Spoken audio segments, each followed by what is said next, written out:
पराजय स्वीकार करने का तो प्रश्न ही नहीं उठता।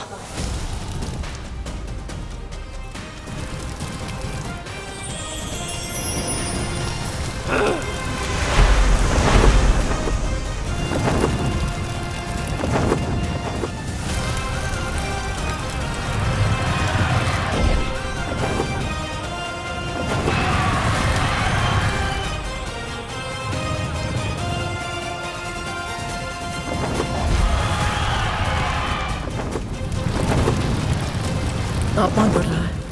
यदि शीघ्र ही कुछ नहीं किया तो असुरों के अदिति मां तक पहुंचे बिना ही उनका तप भंग हो जाएगा। और मैं करूं तो क्या करूं? जल डालकर अग्नि बुझाने से लकड़ियां गीली हो जाती हैं, फिर शीघ्र ही उपयोग में नहीं आती। पर यदि अग्नि को बुझाने के लिए बालू का प्रयोग किया जाए तो इन अजली लकड़ियों का प्रयोग फिर से ईंधन के रूप में किया जा सकता है।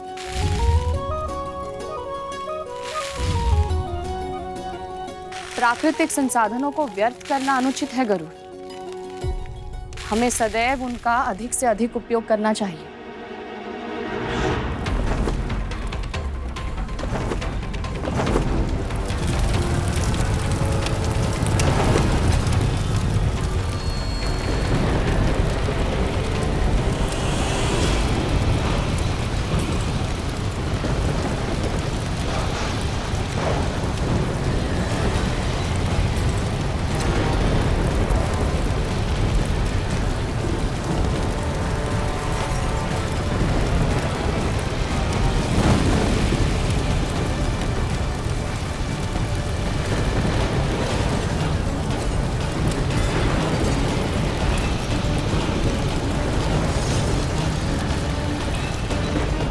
ये क्या हो रहा है?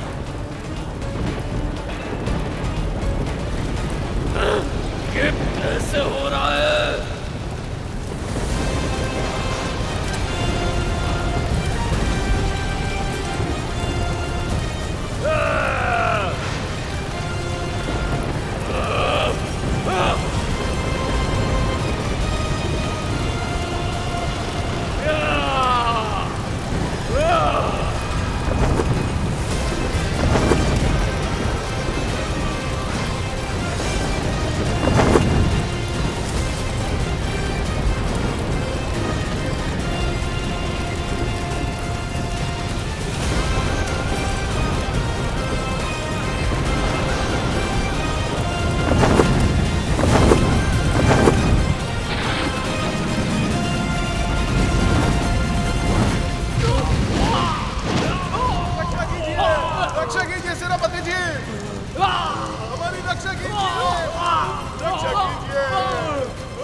माली, सुमाली और अग्निमुखम जैसे शक्तिशाली असुरों को परास्त करके तू प्रसन्न हो रहा है ना? परंतु तेरी ये प्रसन्नता अधिक समय तक नहीं रहेगी करो। चाहे मुझे कुछ भी करना पड़े, कोई भी मूल्य चुकाना पड़े, परंतु मैं तेरी खींची हुई रेखा अवश्य पार करके रहूंगा।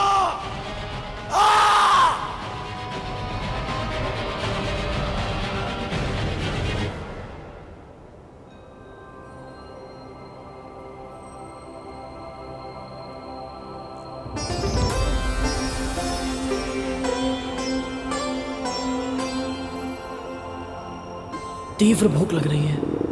पर अदिति माँ तपस्या में मग्न है और जब तक ये असुर अपना आक्रमण समाप्त करके वापस नहीं लौट जाते मैं यहाँ से हिल भी नहीं सकता।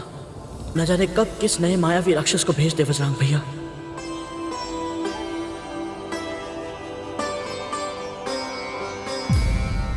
किसी भी विजय का सबसे बड़ा कारण होता है शत्रु के हृदय में उसका भय। यदि देवताओं को यह पता चल गया कि इस अल्पायु गरुड़ ने हम असुरों को घुटने टेकने पर विवश कर दिया है तो उनके हृदय में हमारा भय समाप्त हो जाएगा।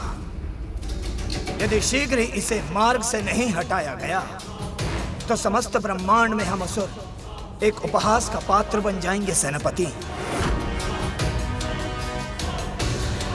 सेनापति, गुरु भार्गव के आशीर्वाद के बिना ही केवल अपनी चित्ता की भस्म से ये पक्षी पुनर्जीवित हो सकता है। तो सोच कर देखिए, यदि देव माता अदिति अपनी तपस्या पूरी करके विष्णु का आशीर्वाद प्राप्त करने में सफल हो गई तो वो अपने पुत्रों के लिए कितनी अकल्पनीय शक्तियां प्राप्त कर सकती है। कायरों जैसी बातें करना बंद करो।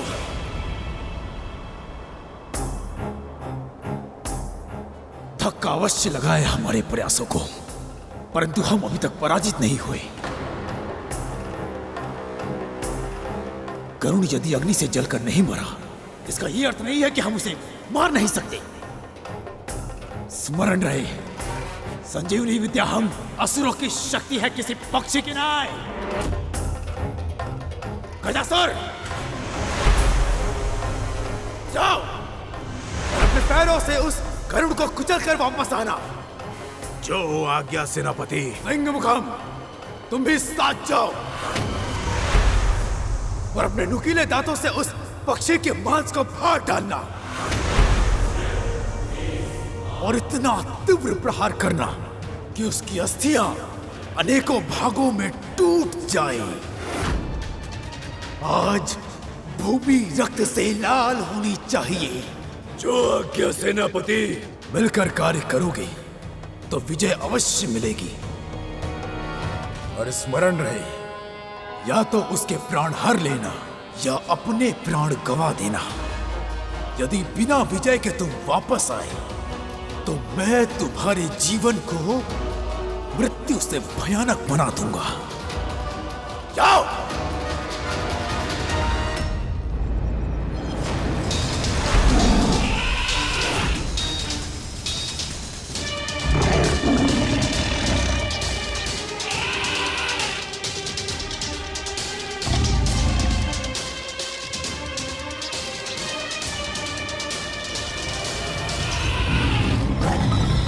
जिस गति से आ रहे हो उससे दुगनी गति से वापस लौट जा।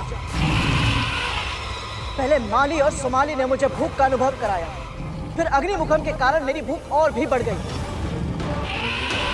और तुम दोनों ये बात तो जानते ही होगे कि यदि भूख लगी हो और भोजन ना मिले, क्रोध पर नियंत्रण नहीं रहता। चले जाओ वापस।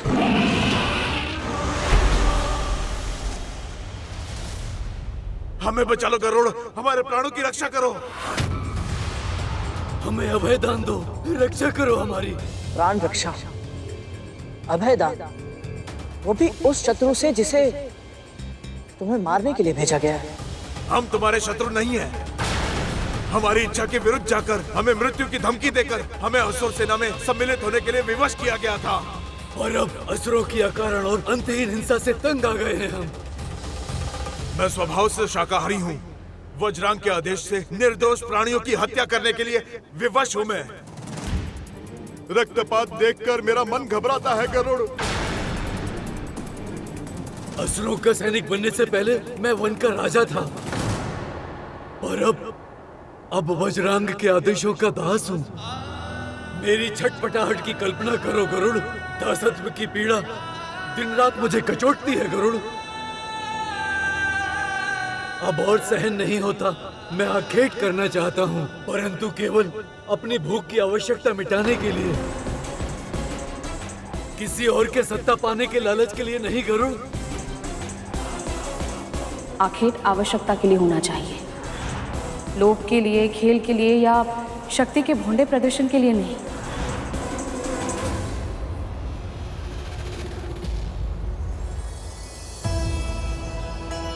मेरी माँ ने भी मुझे यही सिखाया है। और आप दोनों ऐसा सोचते हैं, ये जानकर मुझे बहुत अच्छा लगा। पर बजरंग भैया की सेना में आप दोनों को रहना नहीं है, तो फिर ये बात आप उन्हें क्यों नहीं बता देते? क्योंकि वो कभी नहीं समझेंगे, हमारे प्राण ले लेंगे वो, या फिर ऐसा जीवन जीने पर विवश कर देंगे जो कि मृत्यु से भी भयानक होगा। हमें उनके अधीन हुए बहुत वर्ष हो गए, लेकिन आज तक ऐसा कोई योद्धा नहीं मिला जो उनको चुनौती दे सके। केवल आप ही हैं जो संजीवनी विद्या के बिना भी मृत्यु के द्वार से सकुशल वापस आए हैं। यदि समस्त संसार में कोई हमें वज्रांग के क्रोध और दंड से बचा सकता है, तो वो केवल तुम हो भाई गरुड़, केवल तुम।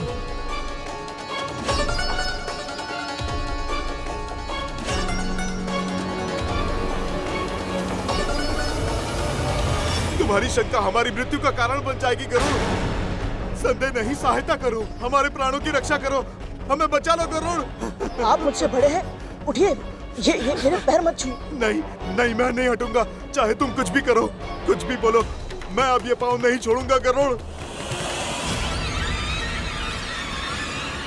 तुम में से कोई एक उसका ध्यान भंग करेगा और दूसरा उसी क्षण उस सीमा रेखा को पार कर अपना लक्ष्य प्राप्त करेगा।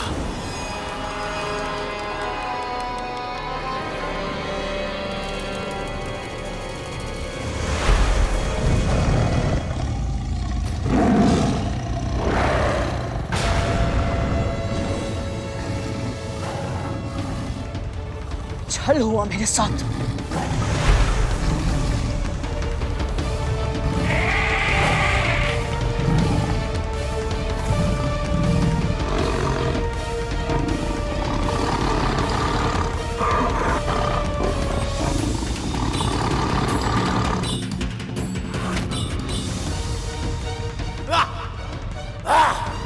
उत्तम, अति उत्तम गजासुर, जकड़ कर रखो उसे।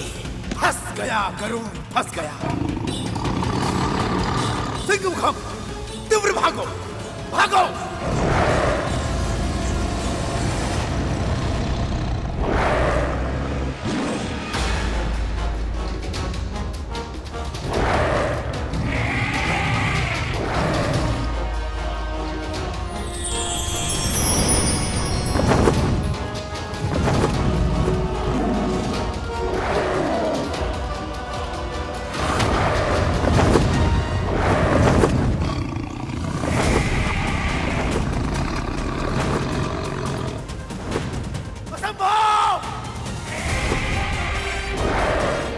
ये नहीं हो सकता।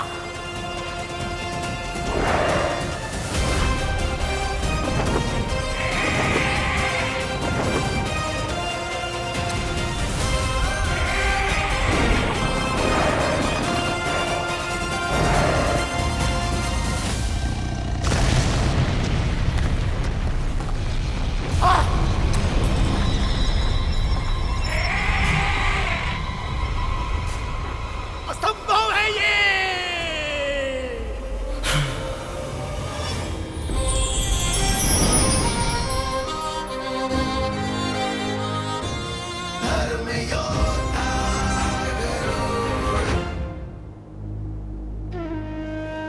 भूख इतना अधिक सताएगी तो मैं अदिति माँ की रक्षा के दायित्व पर अपना ध्यान कैसे केंद्रित कर पाऊंगा?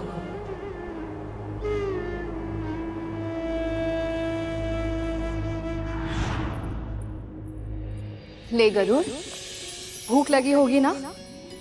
भर पेट भोजन करना। बढ़ते तन को पोषण की आवश्यकता होती है।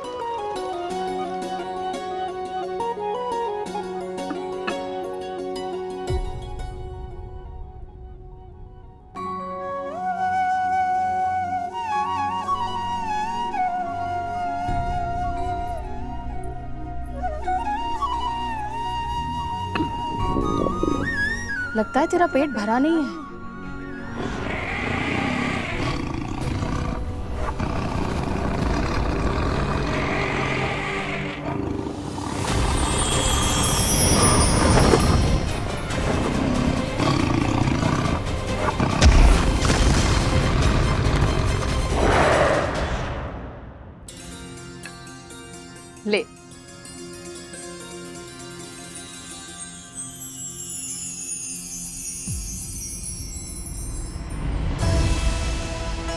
क्या हुआ? भोजन अच्छा नहीं लगा तुझे? नहीं माँ, ऐसी बात नहीं है।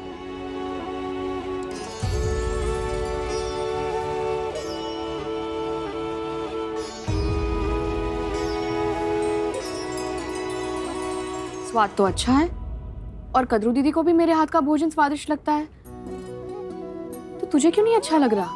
पता नहीं माँ, इस भोजन से मेरी भूख मिटती ही नहीं है। मैं जानता हूँ आप बहुत श्रम से, बहुत मन से मेरे लिए भोजन बनाती है, पर न जाने क्यों मुझे स्वाद ही नहीं आता माँ। और ये भोजन खाने का मेरा मन नहीं करता।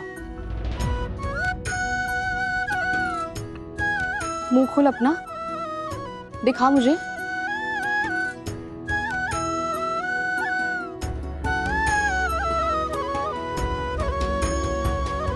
अब समझ आया इस भोजन से तेरा पेट क्यों नहीं भरता, क्योंकि तेरा मन नहीं भरता इससे। गरुड़, ईश्वर ने तुझे मांसाहारी बनाया है। तुझे अपने भोजन के लिए आखेट करके अन्य जीवित प्राणियों को खाना होगा। तो माँ, मुझे किन प्राणियों को खाना चाहिए? आयु में स्वयं से छोटे प्राणियों को कभी मत खाना गरुड़, और उस युगल को जो आपस में मैथुन समागम कर रहा हो। जहां तक संभव हो किसी दुष्ट या अत्याचारी प्राणी को ही खाना, ताकि तेरा पेट भी भर जाए और जगत का कल्याण भी हो जाए।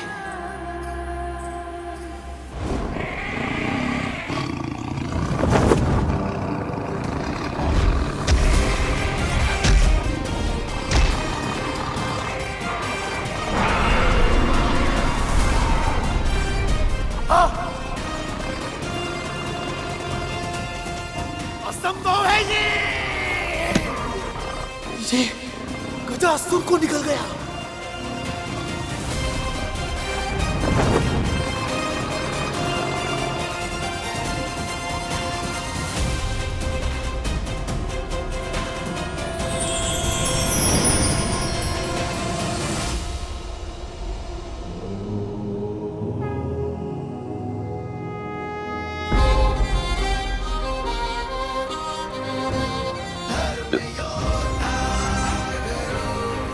परम पिता विष्णु की कृपा और माँ के आशीर्वाद से बिना अधिक श्रम किए ही भोजन मिल गया। पर इसका अर्थ ये नहीं कि तू सो जाए गरुड़। तुझे पहरा देना है। प्रहरी का धर्म ज्ञात है ना? एक पल के लिए भी पलके झपकाने का अधिकार नहीं है तुझे।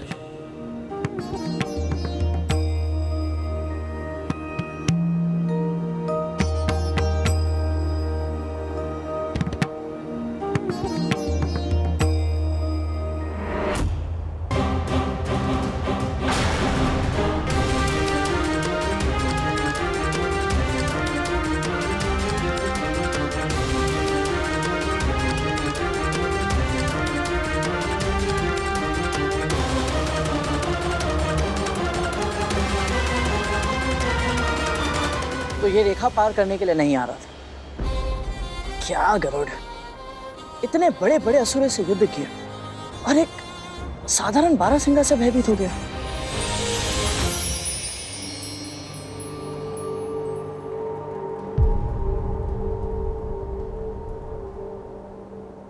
प्रणाम बाबा। दीर्घायु भव पुत्र। यहाँ किसी बारहसिंगा को देखा है तुमने? हाँ, वो उस दिशा में गया है। लगता है बारहसिंगा मुझे दौड़ा दौड़ा कर मार देगा। क्या हुआ बाबा? इसके सिंग में मेरी अरणी अटक गई है और वो उसे लेकर के इधर उधर भागा फिर रहा है। ना वो उसे स्वयं निकाल पा रहा है और ना मुझे निकालने दे रहा है। अब तुम ही बताओ पुत्र, मैं अरणी के बिना यज्ञ कैसे करूंगा? और जब यज्ञ नहीं करूंगा तो अन्न जल कैसे ग्रहण करूंगा? लगता है आज मेरे प्राण ही निकल जाएंगे। नहीं नहीं बाबा, ऐसा मत कहिए। कोई ना कोई उपाय तो अवश्य होगा। हाँ हाँ, है एक उपाय। यदि तुम मेरी सहायता करना चाहो तो।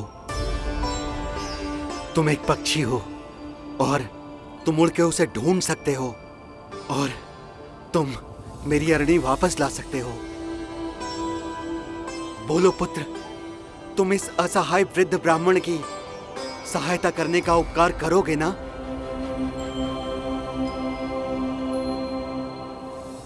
माँ ने सिखाया है जब भी अवसर मिले परोपकार अवश्य करना चाहिए और ब्राह्मण देवता की सहायता तो सदैव करनी चाहिए।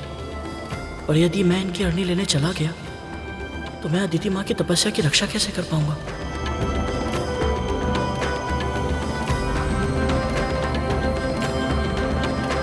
लगता है तुम मेरी सहायता नहीं करना चाहते हो।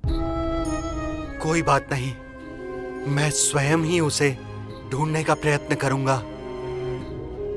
प्रसन्न रहो।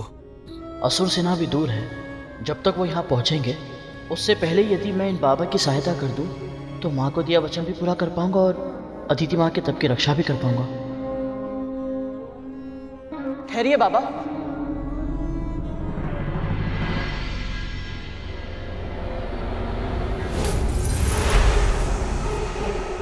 आप मेरी पीठ पर बैठ जाइए। यदि हम दोनों मिलकर ढूंढेंगे तो वो बारासिंगा शीघ्र ही मिल जाएगा। मैं तो सोच रहा था इसके यहाँ से जाते ही रेखा पार कर जाऊंगा, पर इसने तो फंसा दिया।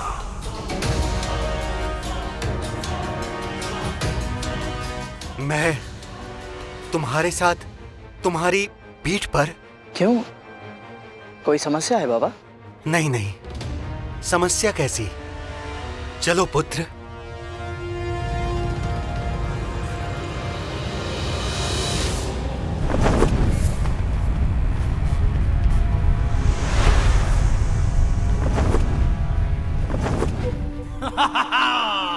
उत्तम राहु, उत्तम।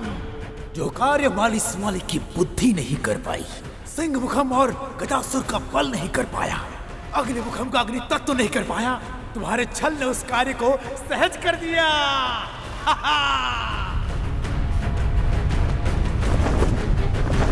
वो रहा बारासिंगा, उधर भागा जा रहा है गहन वृक्षों के बीच में।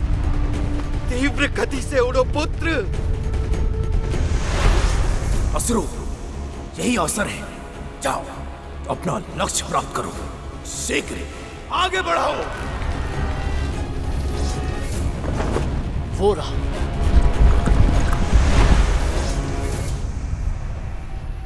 अरे कहाँ गया? उधर देखो पुत्र, वो रहा। अभी पकड़ता हूं इसे। फिर लुप्त हो गया।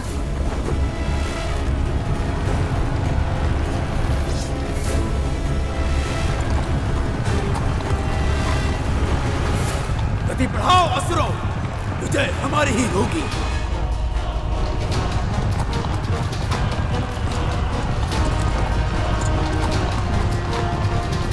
शीघ्र ही लौटना होगा मुझे। असुर कहीं अदिति माँ तक ना पहुंच जाए। ये मूर्ख पक्षी मेरे जाल में फंस गया। अब इसे तब तक भटकाऊंगा जब तक असुर सेनापति वज्रांग देव माता तक पहुंच नहीं जाते। वो रहा बारासिंगा, दूर भागा जा रहा है। गति बढ़ाओ पुत्र, तीव्र और तीव्र। कुछ विचित्र लग रहा है। मुझे इतनी उत्तम दृष्टि के बाद भी बारासिंगा दिखाई नहीं देता और इन बाबा को हर बार दिख जाता है।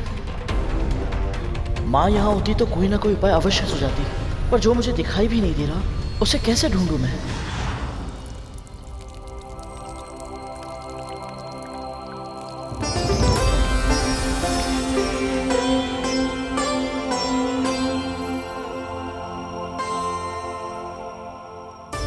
जानता है सूर्य की पूजा प्रतिदिन क्यों करते हैं? क्योंकि ये प्रत्यक्ष देवता है। इनके बिना संसार का परिचालन असंभव है। हम सबके प्रत्येक कर्म का यदि कोई साक्षी है तो वो है केवल सूर्यदेव। इनकी दृष्टि से छिप पाना किसी के लिए भी संभव नहीं है। मुझे मार्ग मिल गया माँ।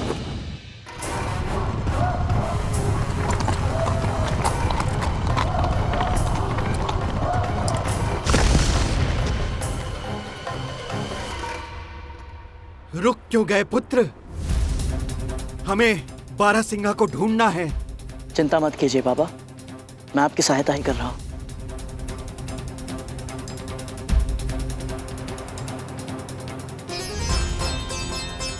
हे सूर्यदेव, मैं विंता पुत्र गरुड़ आपकी आराधना करता हूं, मेरा प्रणाम स्वीकार कीजिए।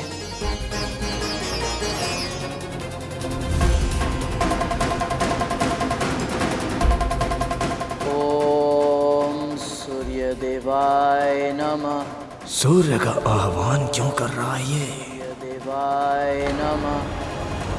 ओम सूर्यदेवाय नमः। ओम सूर्यदेवाय नमः। ओम सूर्यदेवाय नमः। ओम सूर्यदेवाय नमः।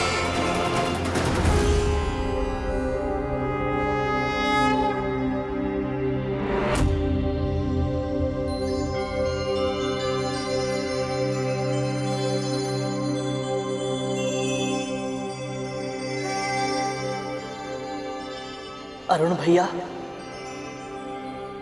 अपने छोटे भाई का प्रणाम स्वीकार कीजिए।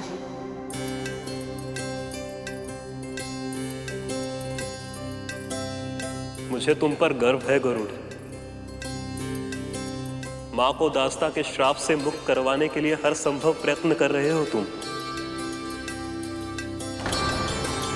तुम्हारे मार्ग में तरह तरह की बाधाएं आएंगी, किंतु अंत में तुम सफल होगे।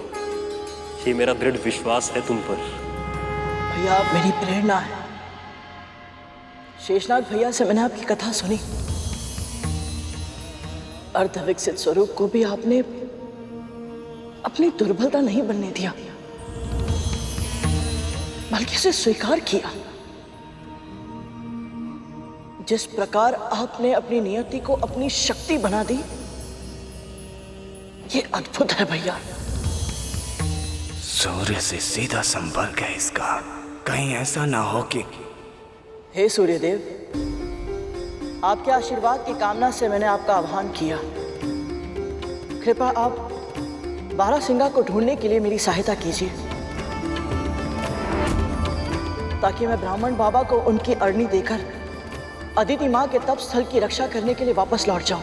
तुम सद्गुणी हो गरुड़, प्रत्येक प्राणी में अच्छाई ढूंढना चाहते हो, इसीलिए दुष्ट तुम्हें छल पाते हैं। मैं समझा नहीं। जिसका तुम पीछा कर रहे थे वो बारहसिंहा वास्तविक रूप में है ही नहीं,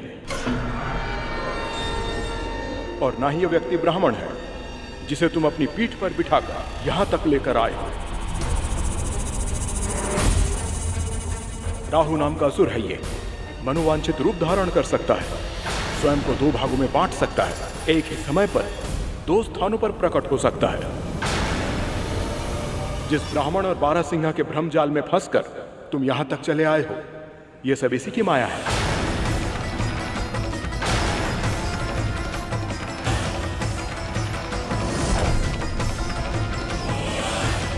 हाँ, हाँ, असुर हूं मैं और छल विद्या है मेरी,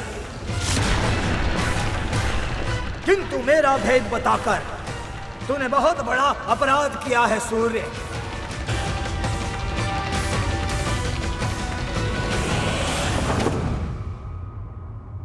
अवसर मिला तो तुझे जीवित ही निगल जाऊंगा मैं। हाँ,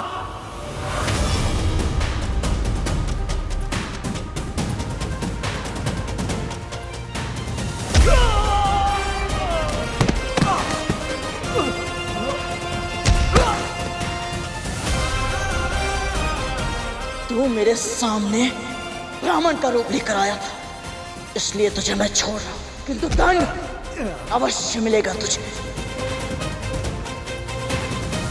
जिस प्रकार तूने स्वयं को दो भागों में बांटकर मेरे साथ छल किया है, यदि फिर किसी के साथ ऐसा छल किया तो तू सदैव के लिए दो भागों में बंट जाएगा, और फिर तेरे दोनों भाग कभी एक साथ नहीं हो पाएंगे। ये मेरा श्राप है।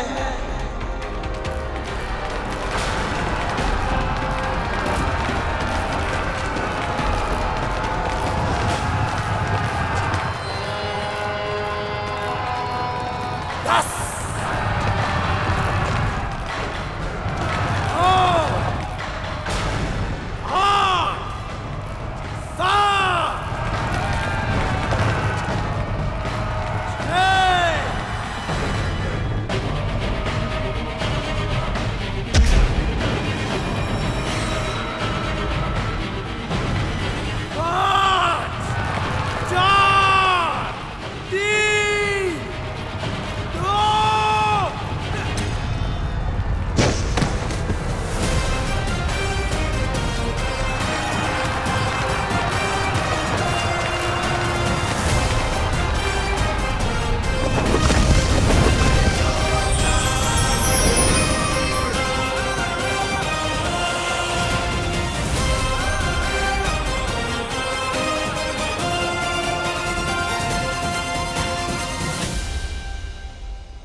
हे सूर्यदेव, अरुण भैया, आप दोनों ने मेरी सहायता की। आपके ही कारण मैं अदिति माँ की तपोभूमि की रक्षा कर पाया और माँ को दिया वचन भी निभा पाया। आप दोनों का बहुत बहुत आभार।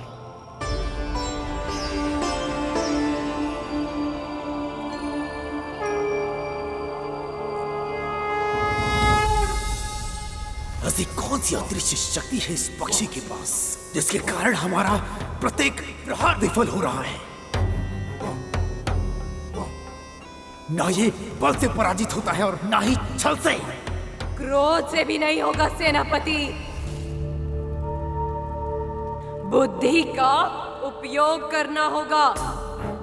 यदि इसके पास अदृश्य शक्ति है तो उसकी काट के लिए हमें भी अपनी अदृश्य शक्ति का प्रयोग करना होगा। ऐसी कौन सी शक्ति है हमारे पास? मां पाताल भैरवी।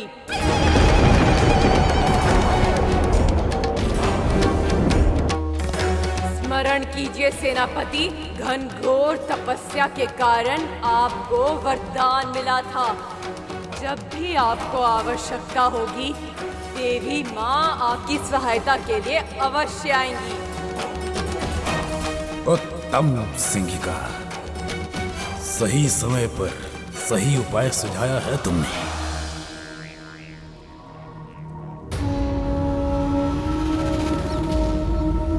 परंतु माँ का क्रोध अत्यधिक प्रबल है। यदि हमने एक पक्षी का वध करने के लिए माँ का आह्वान किया और उन्हें उचित नहीं लगा तो उचित अनुचित के लिए अब विलंब हो चुका है सेनापति। पहले ही हमारी माता अदिति चिंतित हैं। यदि देव माता की तपस्या भंग करने का अपना वचन हम पूरा नहीं कर पाए तो कितनी निराश होंगी वो, कितना दुख पहुंचेगा उन्हें। सही कहा तुमने, असुर है हम। उचित अनुचित वाद विवाद व्यर्थ है। हमें किसी भी प्रकार अपने मनोवांछित लक्ष्य को प्राप्त करना है। यही हमारी रीति है और नीति।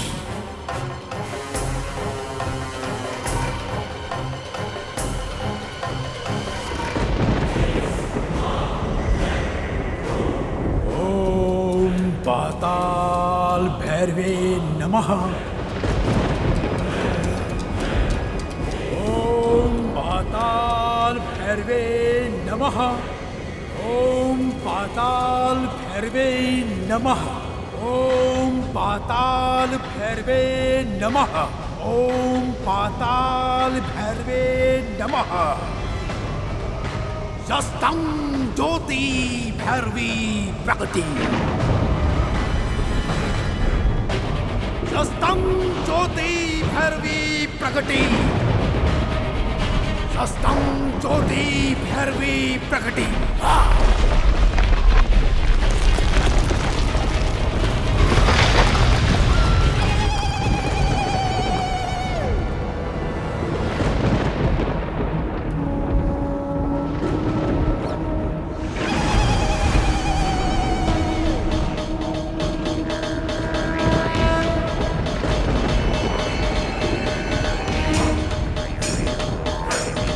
प्रणाम स्वीकार करें माता।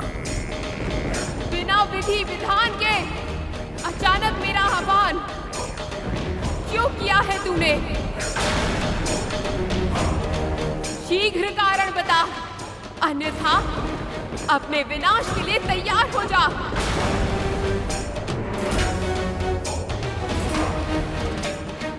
आप हम असुरों की इष्ट देवी है माता, और आपने जो वरदान मुझे दिया था, आप उस वरदान से बंधी भी हैं। वो सब स्मरण है मुझे। बता, क्या चाहिए तुझे?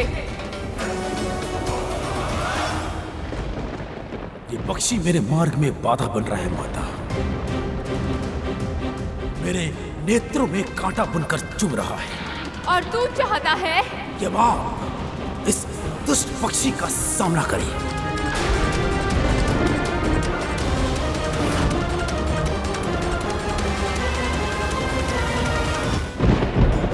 उस पक्षी ने कोई अपराध नहीं किया, फिर भी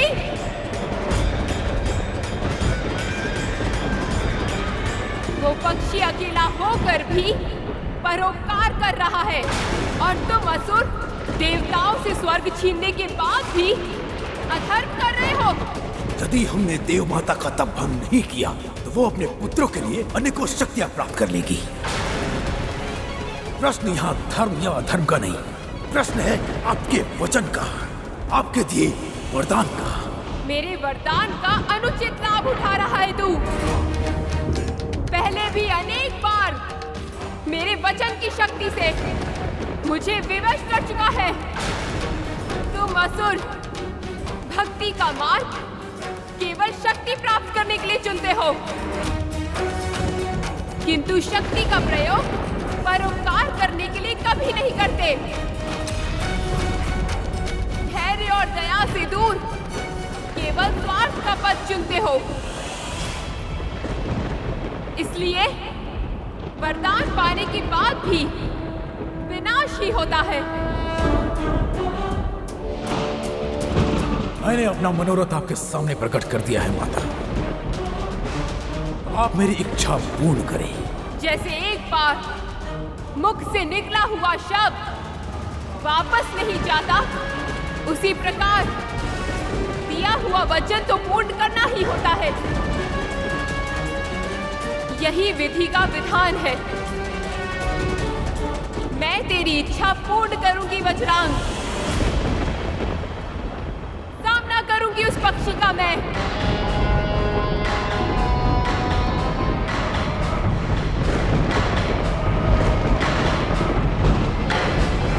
तुम्हारा सुझाया उपाय अवश्य कार्य करेगा सैनिका। जब स्वयं पाताल भैरवी उसका सामना करेगी, अब उस दुष्ट की मृत्यु निश्चित है।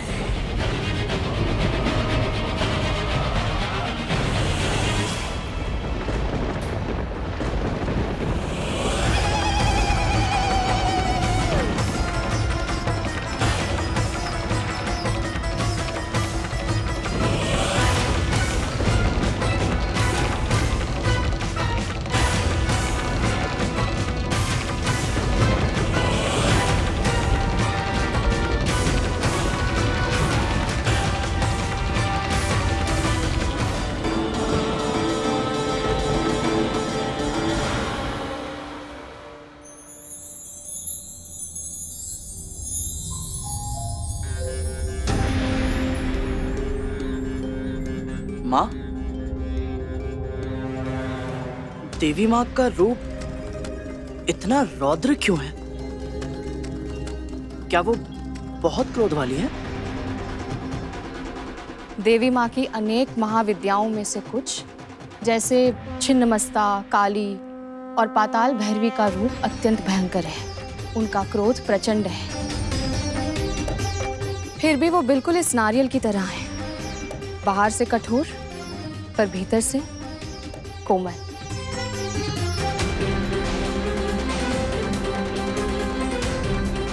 स्वभाव से मृदु और ममता में अनंत।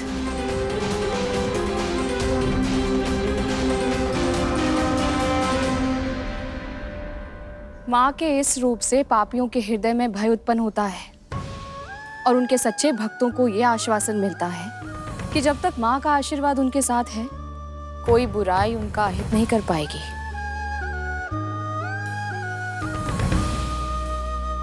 किंतु माँ, देवी माँ ने भगवान शिव के ऊपर पांव क्यों रखा है? एक बार देवी माँ संसार की रक्षा के लिए दैत्यों का वध करने पर विवश हो गई थी। अनगिनत दुष्टों का संहार किया इन्होंने, पर तब तक इनका क्रोध विकराल रूप धारण कर चुका था। अपने आवेश पर इनका नियंत्रण नहीं रह गया था। ऐसा लगने लगा था जैसे इनकी अंतहीन शक्ति अब पूरे ब्रह्मांड का विनाश करके ही रहेगी। ऐसे में शिव शंकर जगत कल्याण के लिए देवी माँ के मार्ग में भूमि पर लेट गए और शीघ्र ही महाकाली ने अनजाने में चरण अपने आराध्या के ऊपर रख दी है। और जब देवी माँ को यह अनुभव हुआ कि इन्होंने क्या कर दिया है, तो ये ग्लानि से भर उठी। रक्त से सनी इनकी जीवा मुंह से बाहर निकल आई और इनका क्रोध पूरी तरह शांत हो गया। अद्भुत है देवी माँ, अद्भुत है इनका क्रोध, इनका प्रेम।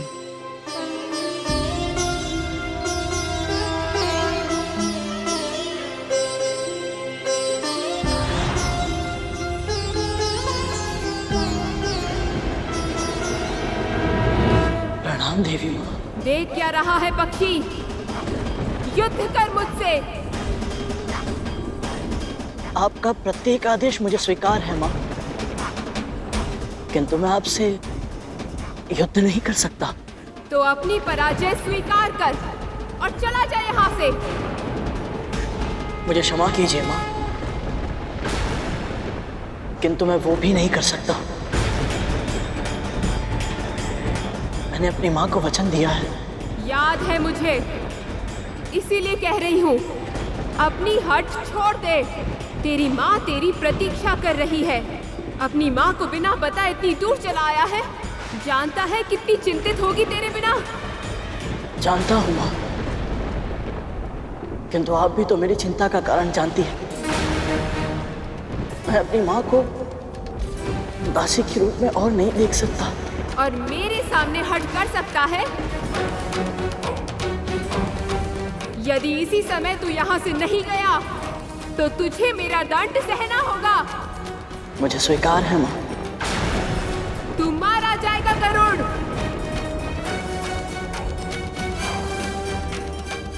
यदि यही मेरी नियति है तो फिर मैं चाहकर भी इसे बदल नहीं सकता। अनर्गल प्रलाप मत कर गरुड़। यदि तेरी मृत्यु हो गई तो तेरी माँ को दास्ता से कौन मुक्त कराएगा?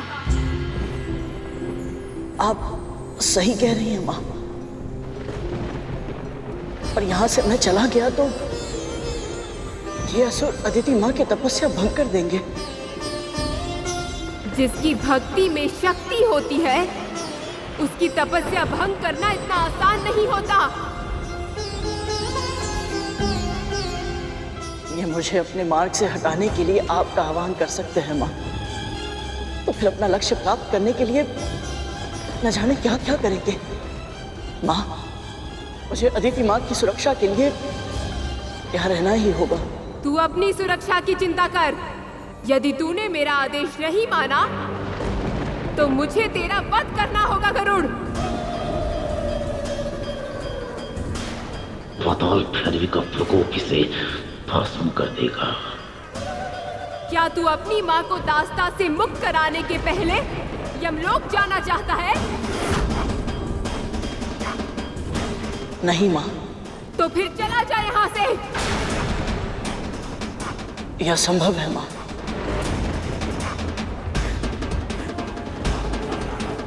पहले प्रत्येक बात पर माँ माँ कर रहा था, अब ना ना कर रहा है।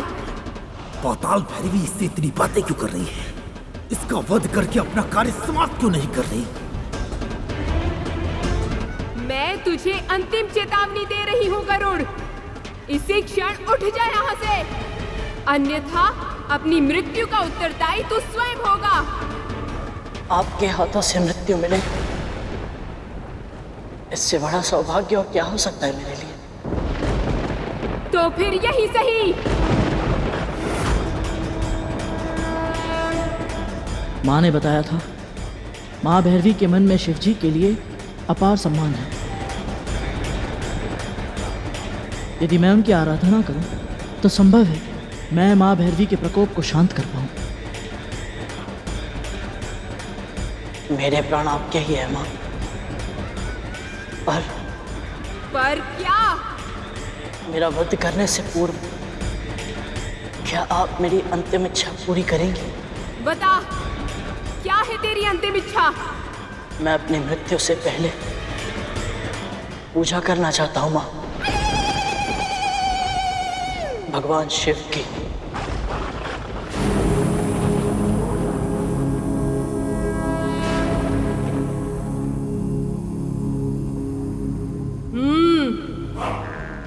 बड़ा चतुर है तू। जा, दी अनुमति, कर ले अपनी अंतिम इच्छा पूरी।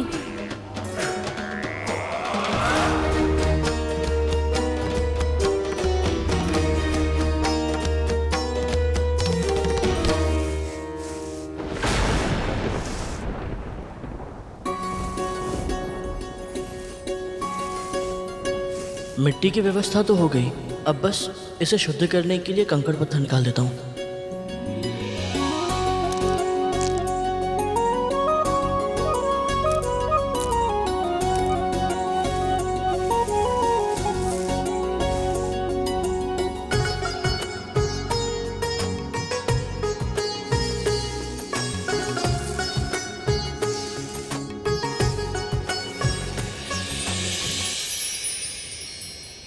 ये ले, पहले जल से मिट्टी गीली कर, तभी तो ठहरेगी। मूर्ख कहीं का।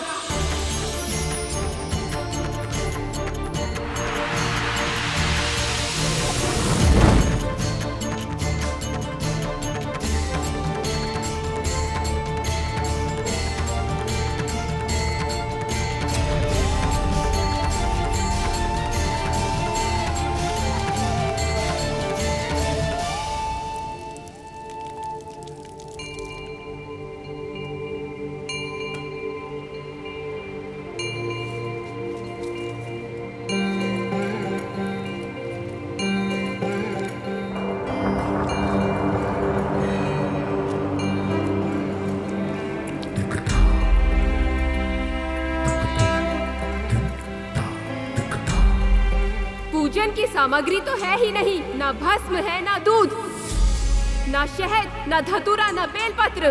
कैसे करेगा पूजन?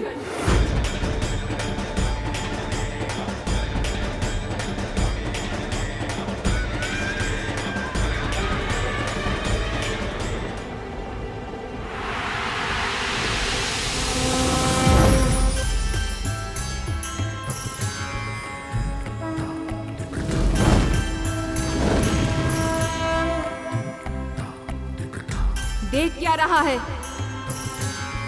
पहले शहद को दूध में मिलाकर शिवलिंग को स्नान करा। ये पाताल भैरवी से इतनी बातें क्यों कर रही है?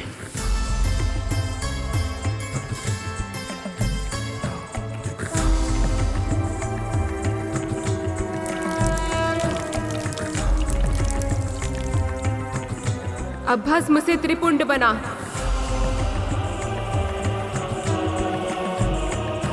और अर्पित कर।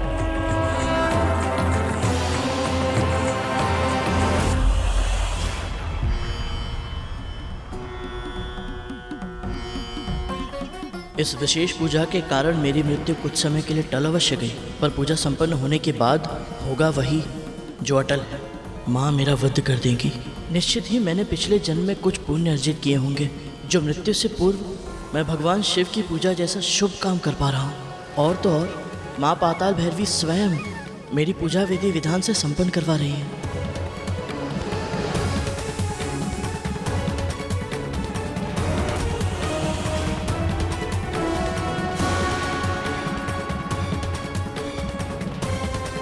हे शिव शंकर, हे भोले भंडारी, मेरी भक्ति स्वीकार करे और स्वीकार करे मेरी प्रार्थना। मैं नहीं जानता कि मैं उचित कर रहा हूँ या अनुचित, बस इतना जानता हूँ प्रभु कि जो कर रहा हूँ अपनी माँ के लिए कर रहा हूँ।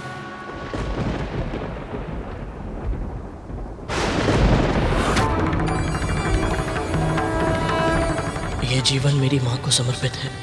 यदि उनके संस्कारों की रक्षा करते हुए मेरे प्राण भी चले जाए तो मुझे बिल्कुल भी दुख नहीं होगा, पर वो समय आज नहीं आया है प्रभु। अपनी माँ को दास्ता से मुक्त कराने से पहले मैं मरना नहीं चाहता। मेरी सहायता कीजिए प्रभु, रक्षा कीजिए।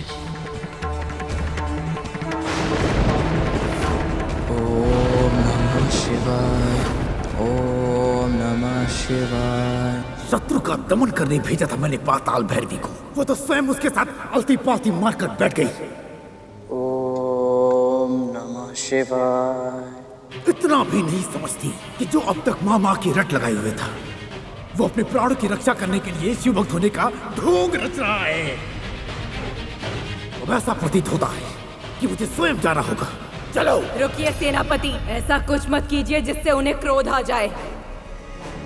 सिंह का सही कह रही है सेनापति। पाताल भैरवी से वरदान मांगने का सुझाव माँ दिति ने ही दिया था। अब यह वरदान पूरा हो, इसके लिए सुनिश्चित करना होगा कि क्या किया जाए, और ये भी वही बता सकती हैं। यदि आपकी आज्ञा हो तो मैं स्वयं को 2 भागों में बांट लूंगा। मेरा एक भाग माँ दिति के पास मार्गदर्शन के लिए चला जाएगा और दूसरा भाग यहीं रहेगा, ताकि मैं यहाँ भी सूचना प्राप्त करता रहूं। उचित कहा राहुल। जाओ, शीघ्र जाओ।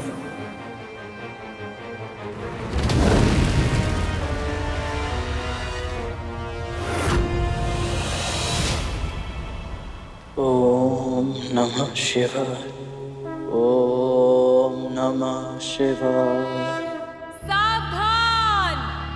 सर्वशक्तिमान, महाज्ञानी, जगत पिता महर्षि कश्यप की प्रिया, असुर वंश की जननी, महारानी दिति पधार रही है।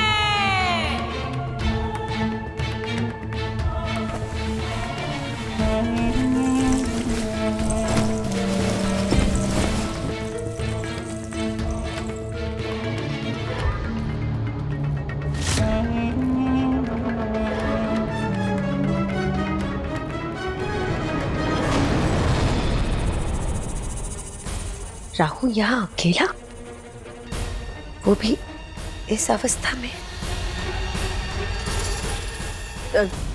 तुम सब जाओ यहाँ से।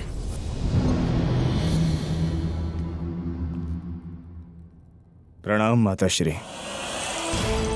अदिति की तपस्या भंग करने का शुभ समाचार लेकर अब तक बजरंग को आ जाना चाहिए था। वो आया क्यों नहीं? कहाँ रह गया वो? जवाब दो।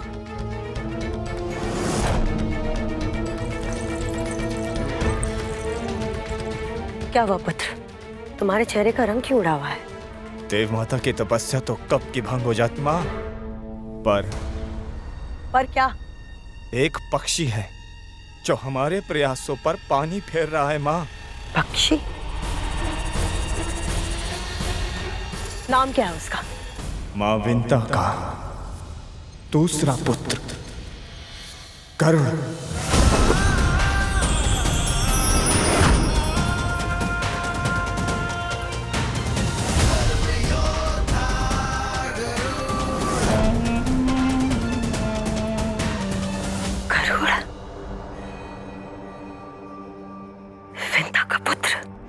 महाबुद्धिमान, महाबलवान, आकाश का इंद्र कहलाएगा वो। पर वो असुर सेना और अदिति के मध्य क्यों आ रहा है? मुझे नहीं पता माँ। गरुड़ को पराजित करना आसान नहीं है माँ।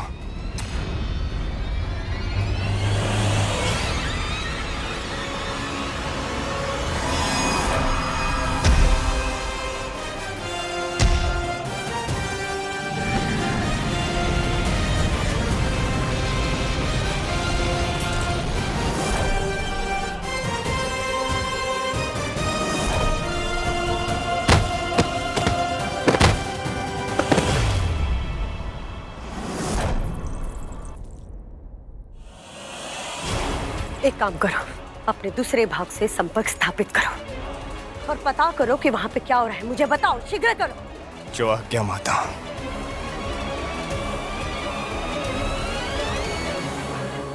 ओम नमः शिवाय। ओम नमः शिवाय। पाताल भैरवी गरुड़ को शिव की पूजा करते देख भाव विभोर हो गई है। वो अपना रौद्र रूप त्याग कर सौम्य भाव अपना चुकी है, जिसके कारण सेनापति वज्रांग अत्यधिक क्रोधित हो गए हैं।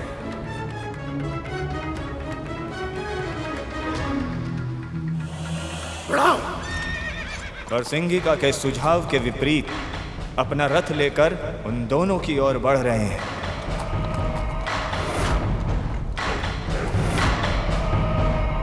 ओम नमः शिवाय।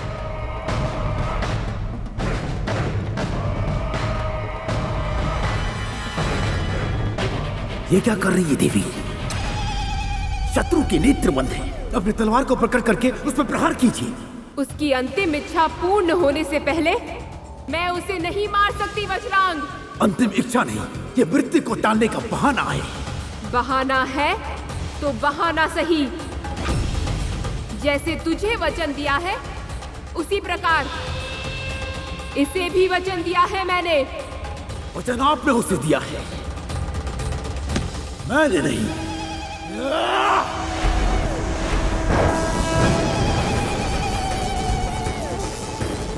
असुरों की इष्ट देवी हूँ, इसीलिए तुझे प्राण दान देती हूँ। अन्यथा मेरे शिव शंकर की पूजा भंग करने वाला एक क्षण भी मेरे सामने जीवित नहीं रहता।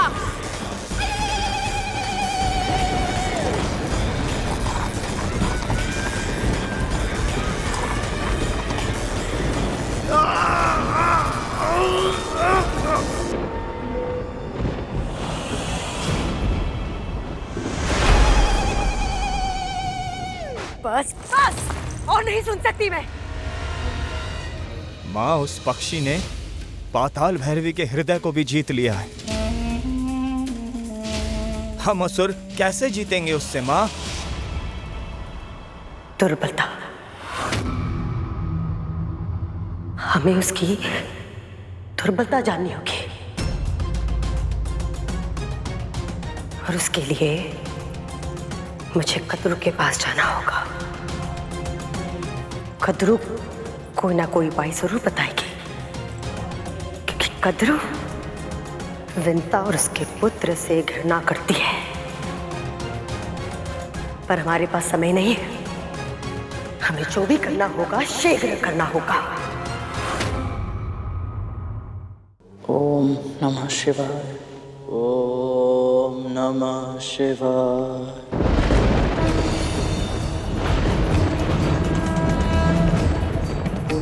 ओम नमः शिवाय।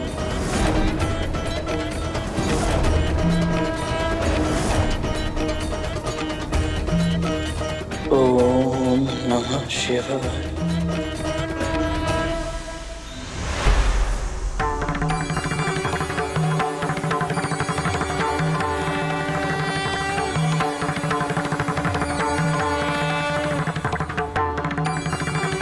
इस बालक पे दया कीजिए देवी, हमारे पुत्र जैसा है ये, निर्मल निर्दोष, केवल परोपकार करने की इच्छा से आपके सामने बैठा है। जीवित रहना चाहता है केवल इसलिए कि अपनी माता को दास्ता से मुक्त करा सके। हे प्रभु, आप तो जानते हैं कि मेरे हृदय में इसके लिए कितनी ममता उमड़ रही है। यदि मैंने वज्रांग को वचन न दिया होता तो मैं इसके सामने शत्रु के रूप में कभी ना आती। मैं क्या करूं प्रभु, चाहकर भी अपना वचन तोड़ नहीं सकती। उसकी कोई आवश्यकता नहीं है देवी। आपने वचन दिया था कि आप गरुड़ का सामना करेंगे, वो आपने संपूर्णता से पूर्ण किया। भक्त की भक्ति के आगे तो भगवान सदैव ही हारते आए। मैं आपका संकेत समझ गई प्रभु। अब मैं इसे जीवन दान दूंगी और वरदान भी। सच्चा शिव भक्त होने के नाते मेरे वरदान का उच्च अधिकारी है ये।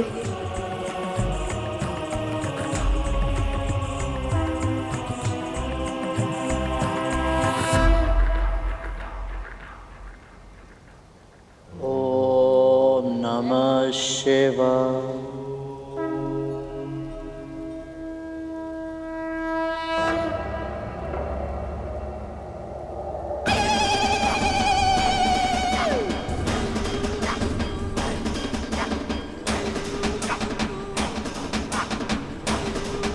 माँ, मेरी पूजा समाप्त हुई। अब आप मेरे प्राण ले लीजिए।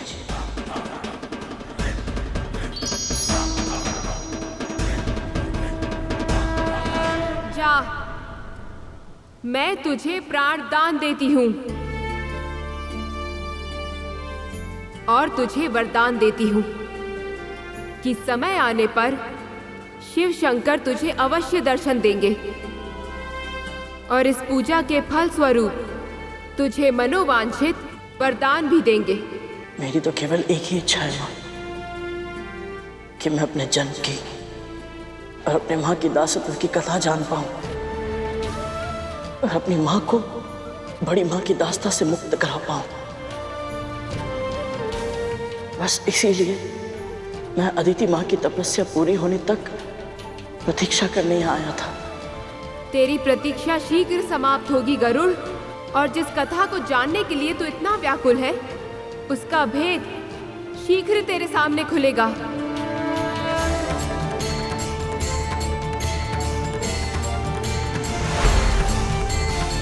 माँ पाताल भैरवी ने मुझे वरदान दिया है। इसका अर्थ है कि अब नियति की देवी मुस्कुराएगी, अब सब ठीक हो जाएगा। पर कैसे? क्या अदिति माँ की तपस्या पूरी होने वाली है? क्या होगी माँ की दास्ता के अतीत की कथा?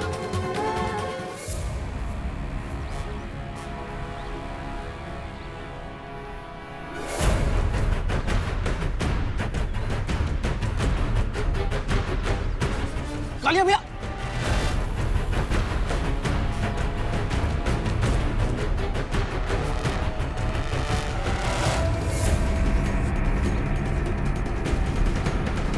मुझसे जीतना इतना आसान नहीं है कालिया। किंतु जीतने की चेष्टा करना तो गलत नहीं है ना भैया। शाबाश मेरे पुत्रों, शाबाश। कालिया, इस संसार में कुछ भी असंभव नहीं है। तक्षक, स्मरण रखना, सम्मान विजेता का होता है, पराजित का नहीं।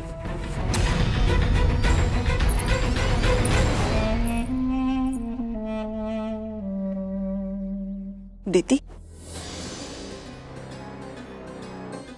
तक्षक, कालिया, बहुत हुआ खेल, थक गए होगे, जाओ जाके भोजन कर लो।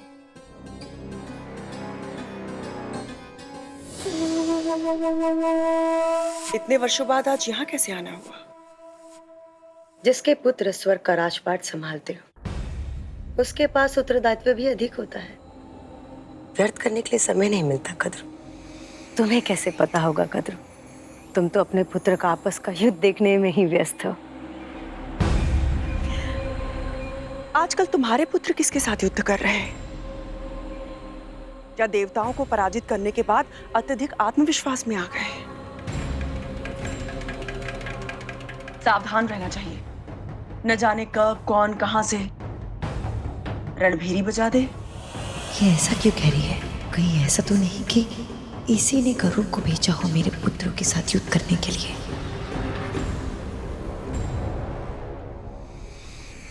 तुम मेरे पुत्रों की चिंता मत करो कद्र। वैसे विंता कहाँ है? विंता दिखाई नहीं दे।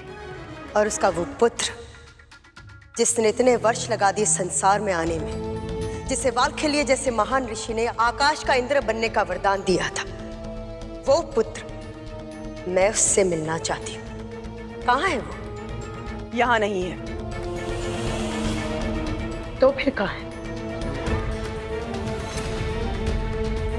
मैं नहीं जानती, उसकी माँ को भी नहीं पता कि वो कहाँ है।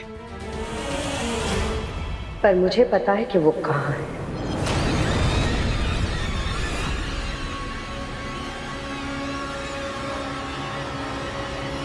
तुम्हें कैसे पता? कहाँ है वो? क्या वो जीवित है? केवल जीवित नहीं, बल्कि अपनी प्रभुत्व स्थापित करा है। और बिना किसी सहायता के अदिति की तपस्या की रक्षा कर रहा है और चुनौती दे रहा है मेरे पुत्र प्रजंग को कि उसके जीते जी उसकी खींची हुई रेखा को कोई पार करके अदिति तक नहीं पहुंच सकता। और तुम्हें पता है आश्चर्य की बात क्या है? मेरे पुत्र और असुर सेना को कोई भी योद्धा उस तक पहुंच नहीं पा रहा है। सबको पराजित कर रहा है वो गरुड़।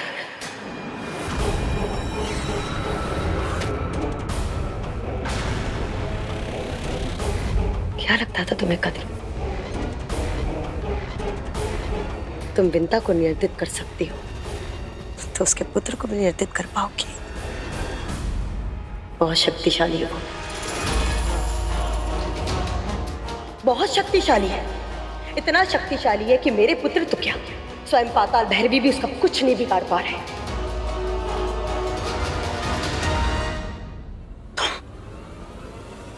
तुम सत्य कह रही हो, परंतु ये कैसे संभव है? यदि वो इतना अधिक शक्तिशाली है तो अपनी माँ और अपने भाई का प्रतिशोध लेगा। मेरे और मेरे पुत्रों के लिए संकट बन जाएगा। वो बन चुका है, वो संकट बन चुका है वो मेरे पुत्रों के लिए। तभी तो मैं तुम्हारे पास आई हूं कद्र, ये जानने के लिए कि कोई तो दुर्बलता होगी, कोई तो दुर्बलता तुम जानती हो तो मुझे बताओ, ताकि मेरे पुत्र उस समस्या को सदैव के लिए समाप्त कर सके। दुर्बलता? कौन सी दुर्बलता, कैसी दुर्बलता? 8 प्रहर सदैव माँ माँ माँ के नाम की रट लगाए रहता है। इसके अतिरिक्त ना कुछ सोचता है, ना कुछ कहता है और ना ही कुछ करता है वो।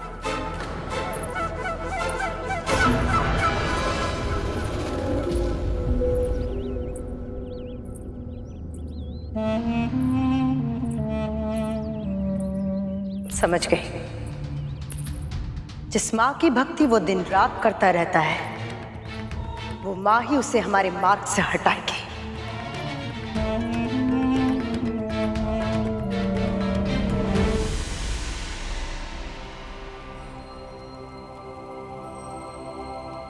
गरुड़,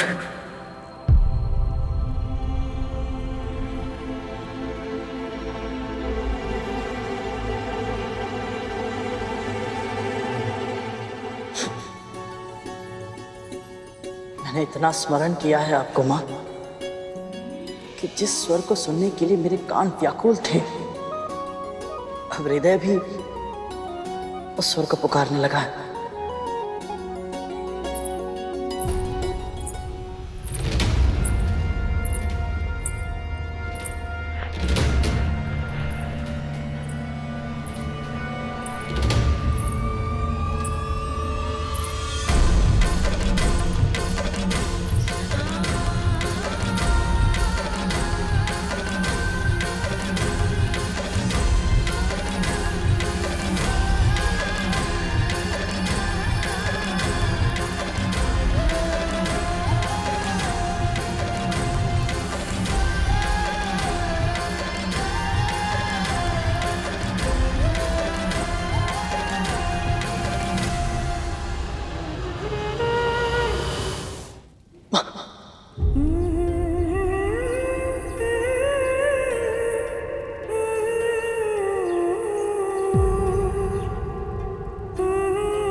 मुझे क्षमा कर दीजिए माँ, मैंने आपको बिना बताए घर छोड़कर इतनी लंबी यात्रा तय कर ली। माँ, मैंने आपको बहुत कष्ट दिया है ना, मुझे क्षमा कर दीजिए। किंतु माँ, एक क्षण भी ऐसा नहीं बीता जहाँ मुझे आपकी पीड़ा अनुभव ना हुई हो। जब जब आप मुझे चिंतित होकर पुकारती थी ना माँ, आपका स्वर मेरा कलेजा, मेरा हृदय चीर देता था माँ। बस उस पल ऐसा लगता था अभी उड़कर आपके पास आ जाओ, आपकी डांट खाओ, आपका स्नेह पाओ, पर मैं चाहकर भी वापस नहीं आ सकता था माँ। मुझे ज्ञात है माँ, आप नहीं चाहती कि मुझे अतीत का सत्य पता चले। मुझे ज्ञात है आपने मुझसे कहा था कि आप दासी होने की इस नियति को स्वीकार कर चुकी, पर माँ, आपका गरुड़, आपका पुत्र आपकी इस विवशता को स्वीकार नहीं कर सकता माँ। इसीलिए मुझे जानना है कि आप बड़ी माँ की दासी कब, कैसे और क्यों बनी। इसलिए अपने प्रश्नों के उत्तर ढूंढने के लिए मुझे आपसे दूर होना पड़ा माँ। और ऐसा करके मैंने कोई अच्छा काम नहीं किया, आपको बहुत दुख पहुंचाया है। मुझे क्षमा कर दीजिए ना माँ।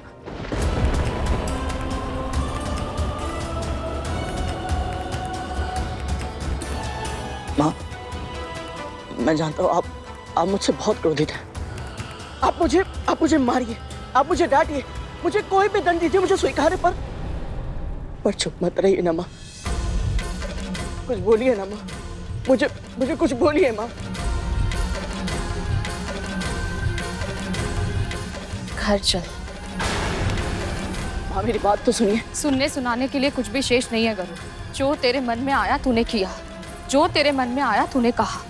अब तू मेरे साथ घर चलेगा इसी क्षण।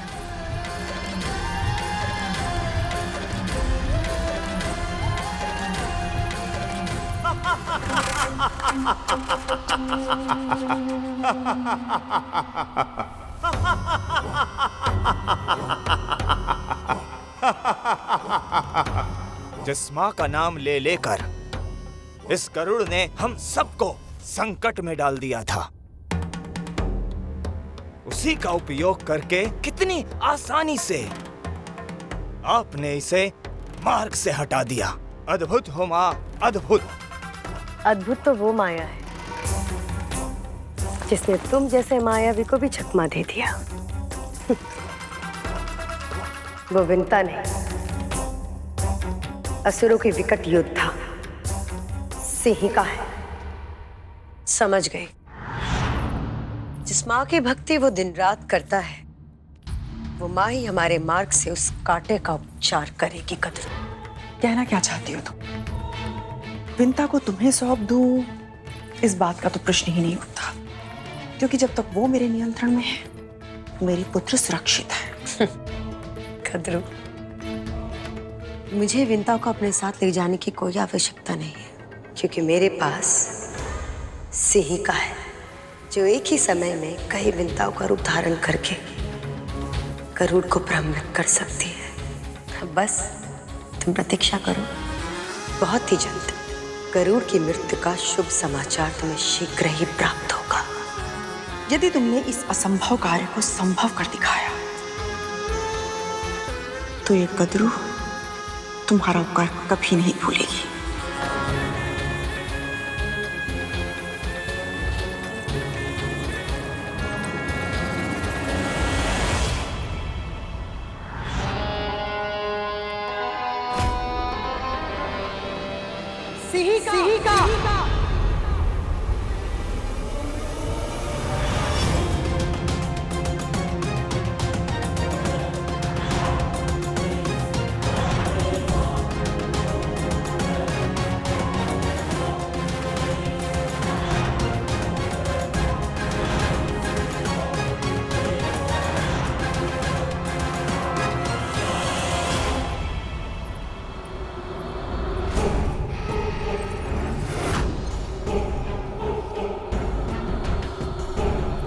माँ ने मुझसे कुछ पूछा क्यों नहीं कि मैं इतने समय से कहाँ था, मैं यहाँ क्यों आया हूँ और अदिति माँ को कैसे पहचानता हूँ मैं?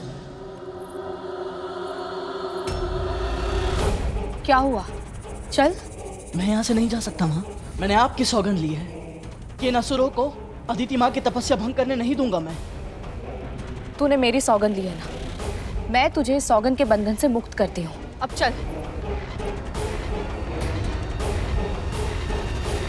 ये जानकर भी कि मैं असुरों से अदिति माँ की तपस्या की रक्षा कर रहा हूँ, माँ ने मुझे कुछ कहा क्यों नहीं? अब क्या हुआ?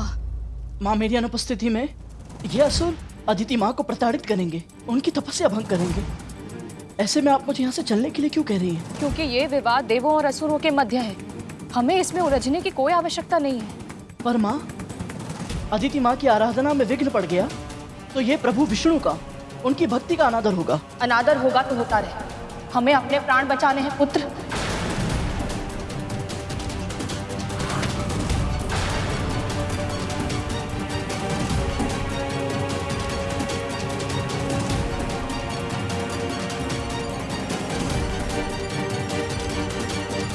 मेरे कहने का अर्थ ये है कि मुझे सबसे अधिक परवाह तेरी है। परायों के लिए तुझे अपने प्राण संकट में डालने की मूर्खता करते हुए नहीं देख सकती मैं। माँ ने आज तक जो भी मुझे सिखाया है उसके विपरीत बात क्यों कर रही हैं आज? आपने मुझे जो संस्कार सिखाए थे उसमें से एक संस्कार ये भी था कि कभी कभी मूर्खता करना बुद्धिमानी से अच्छा विकल्प होता है। कैसी मूर्ख है ये विंता, अपने पुत्र को व्यवहारिक ज्ञान के विपरीत उल्टी शिक्षा दी है इसने। क्या हुआ माँ? आप कभी किसी परिस्थिति में व्याकुल नहीं होती, ना आपका मन भटकता है, ना मस्तिष्क विचलित होता है। तो फिर आज आप इतनी घबराई हुई क्यों हैं? कुछ करना होगा मुझे, नहीं तो मेरा सत्य ज्ञात करने में इसे अधिक समय नहीं लगेगा। बस कर अब, कितने प्रश्न पूछेगा? ज्ञात नहीं है माँ को प्रश्न नहीं करते हैं। माँ जो कहे बस चुपचाप उसका पालन किया जाता है। और माँ ये कह रही है चल यहाँ से।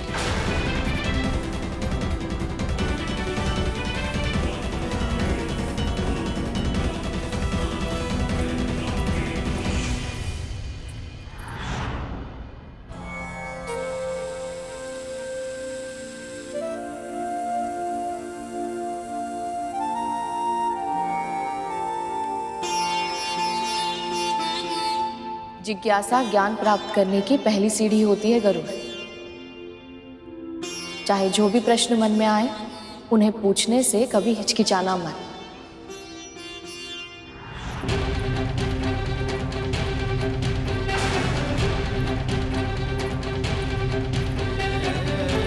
आज तक माँ ने मुझे जो शिक्षा दी है उसके विपरीत आज बिल्कुल नई शिक्षा दे रही है। पर क्यों?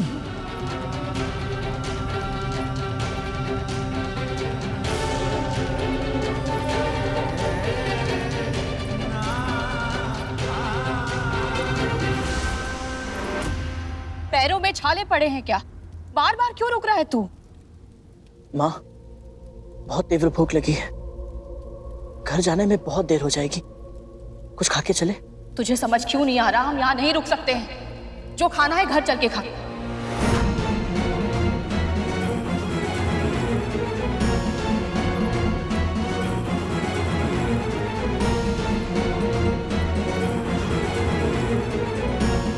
माँ, माँ उठिए ना। माँ जल्दी उठिए, जल्दी उठिए। क्या हुआ? माँ बहुत जोर से भूख लगी है। कुछ बनाइए ना। अभी बनाती हूँ। ऐसा स्वादिष्ट भोजन खिलाऊंगी, देखते ही देखते सारा चट कर जाएगा तू।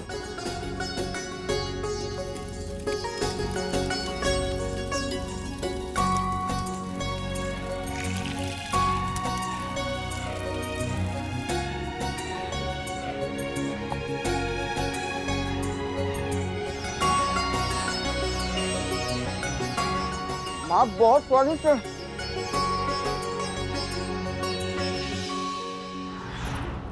माँ,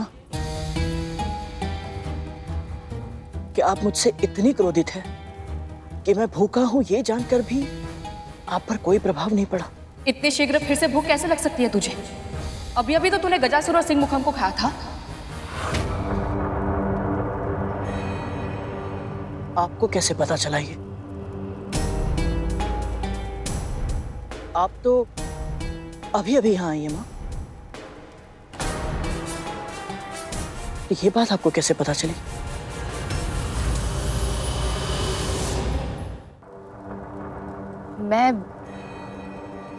मैं माँ हूं और एक माँ अपने पुत्र के बारे में सब कुछ जानती है। जैसे तुझे मेरा स्वर सुनाई दे रहा था, वैसे ही मुझे भी तेरे विषय में पल पल की सूचना थी।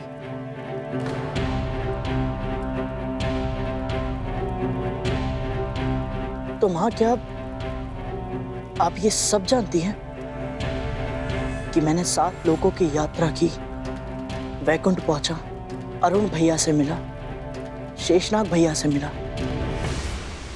ये सब? हाँ, सब ज्ञात है मुझे, पर इससे क्या अंतर पड़ता है? आवश्यक ये है कि हम शीघ्र ही यहाँ से चले जाएं। अब विलंब मत कर, तो चल यहाँ से।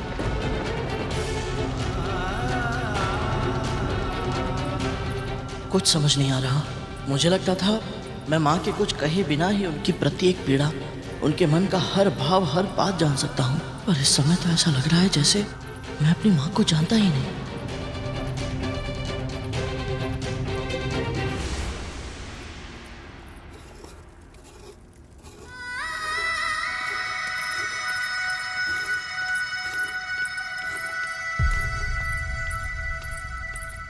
आज मैं बहुत प्रसन्न हूँ, बहुत बहुत प्रसन्न।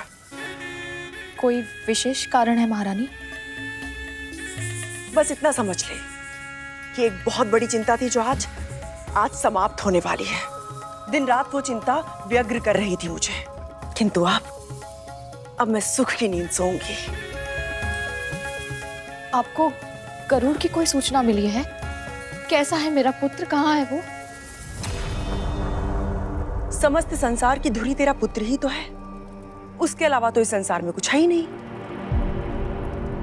पर महारानी, एक ही रट बार बार सुन के मेरे कान पिघलने लगे हैं विंता। बस कर। और हाँ, नारियल के लड्डू के साथ कुछ पेड़े भी बना लेना।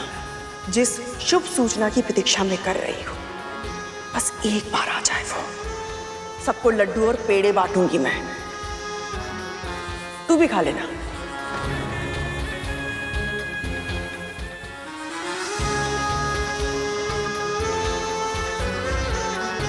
जब गरुड़ की मृत्यु की प्रसन्नता में उसकी माँ के हाथ के बने लड्डू खाऊंगी तो कितना आनंद आएगा।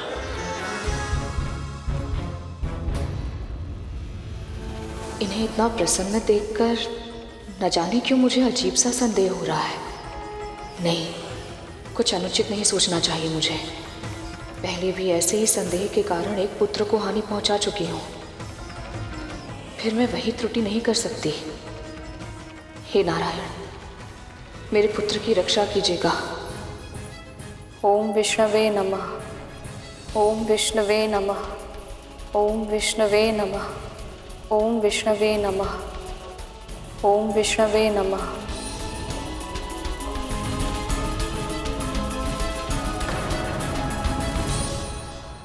मेरे धैर्य की परीक्षा मत ले गरुड़। तू स्वयं को मेरा आज्ञाकारी पुत्र कहता है ना, बार बार दावा करता है कि तू मेरा कहा नहीं टाल सकता, तो अभी मेरी अवज्ञा क्यों कर रहा है? मैं आपको क्रोध नहीं दिलाना चाहता माँ, पर क्या करूं? एक अजीब सी शंका मन में जन्म ले रही है। आप मुझसे इतने समय बाद मिली तो मुझे हृदय से भी नहीं लगाया। अपनी बड़ी बहन अदिति माँ को प्रणाम भी नहीं किया। अभी अभी माँ पाताल भैरवी के साथ जिस शिवलिंग की आराधना मैंने की है, आपने उसे देखा भी नहीं। और सबसे बड़ी बात ये जानते हुए कि मैं अरुण भैया से और शेषनाग भैया से मिलकर आया हूं, आपने ये तक नहीं पूछा कि वो कैसे हैं, कुशल से तो हैं?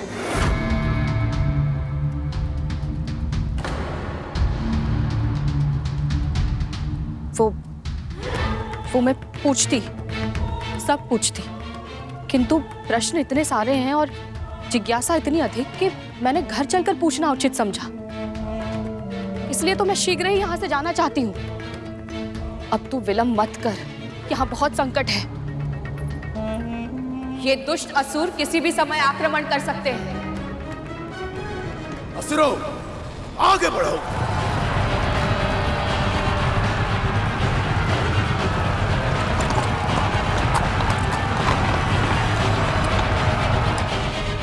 मैं यहाँ से नहीं जा सकता माँ।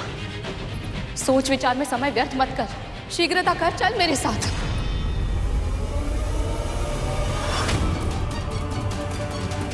आपने जब मुझे वो संस्कार दिए थे, या तो आपको समझने में मुझसे तब भूल हुई थी या अब हो रही है।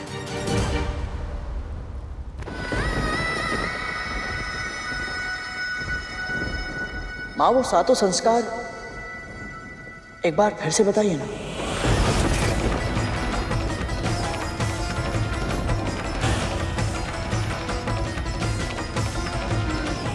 अभी?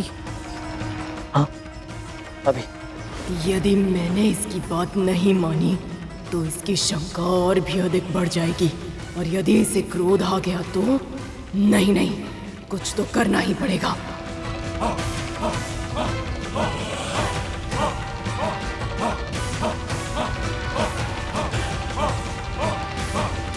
सुनना चाहता है ना, तो सुन, पर इस बार स्मरण रखना, ऐसा कोई युद्ध मत करना जिसे तू जीत ना सके। धन के लिए यदि तुझे जगत पिता श्री विष्णु से भी टकराना पड़े तो हिचकिचाना मत। इस संसार में जीवित रहने का अधिकार केवल उसे ही है जो सबसे अधिक शक्तिशाली हो। शत्रु को वार करने का अवसर मिले उससे पहले तू ही उस पर वार कर देना। सदैव शीश उठाकर चलना, भूमि पर देखना कायरता का चिन्ह है। तेरा चौथा संस्कार है दृष्टि नीचे रखना। विनम्रता से झुका हुआ शीश ही पूजनीय होता है। यदि पराजय सामने हो तो शीश झुकाना शीश कटाने से अच्छा विकल्प है। जिन विषयों का संबंध तुझसे नहीं है उसमें कभी हस्तक्षेप मत करना। स्वयं का हित सोचे बिना केवल दूसरों के हित के लिए किया गया कार्य ही परोपकार होता है। इसे निस्वार्थ भाव से करना होता है गुरु, किसी लाभ, अपेक्षा या प्रशंसा के बिना। कौन से संस्कार है ये मेरी माँ नहीं हो सकती। कोई ना कोई गड़बड़ अवश्य है।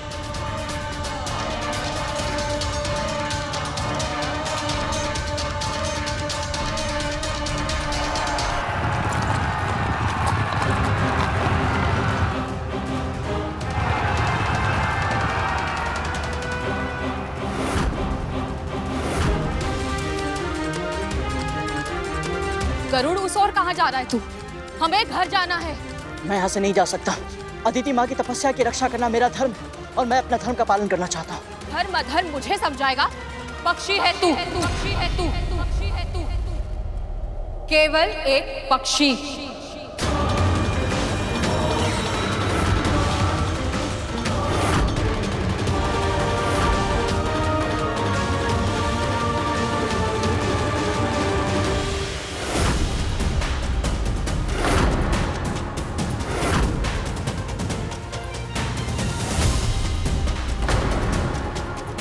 मेरा अर्थ है गरुड़। ना तो मेरी माँ मुझे कभी ऐसे पुकारती है और ना ही धर्म के मार्ग पर चलने से मुझे रोकती है।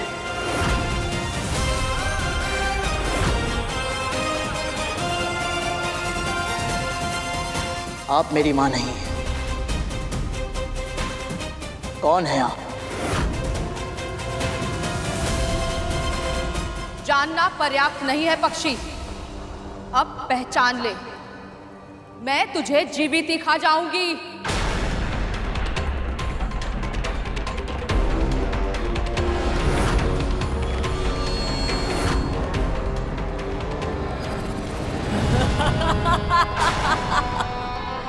तेरी मृत्यु हूं मैं, सिंह का। सेनापति, आक्रमण कीजिए।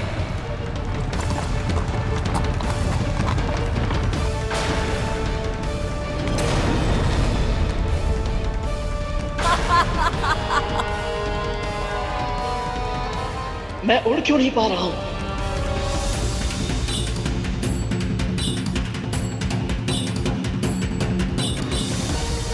कोई भी प्राणी अपनी छाया से पीछा छुड़ाकर भाग नहीं सकता है, और अब तेरी छाया को मैंने बंदी बना लिया है।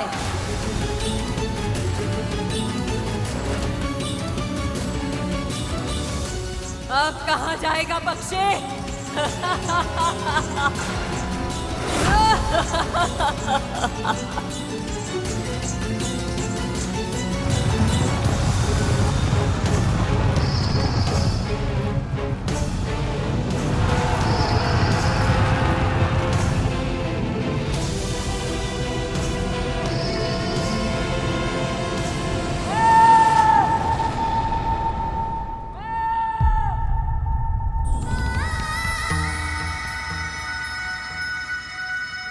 गरुड़, पर ऐसे क्यों पुकार रहा है वो?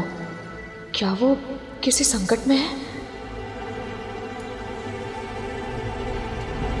हे जगत पिता, हे प्रभु विष्णु, मैं जानती हूँ भक्त को चिंता नहीं चिंतन करना चाहिए, पर क्या करूँ मैं?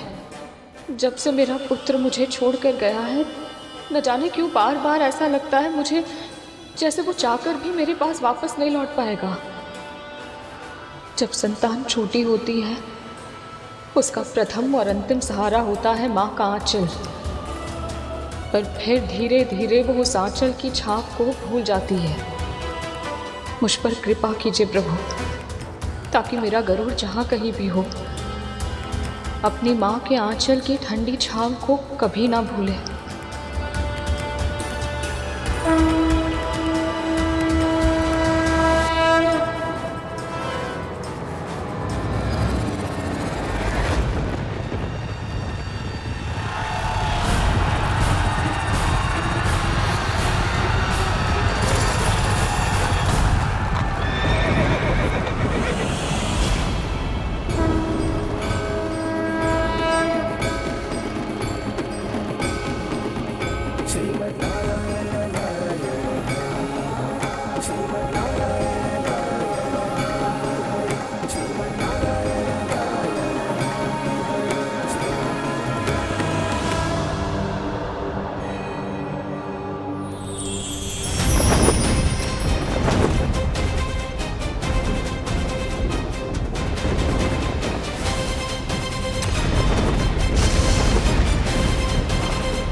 रुक जाइए।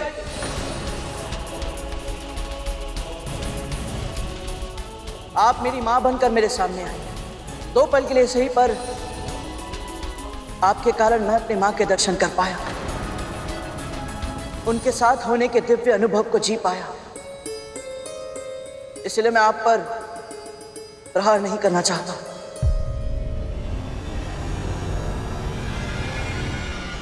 सिंह का यही सही अवसर है, प्रहार करो। मूर्ख है ये पक्षी, भावुक है, आक्रमण करो इस पर।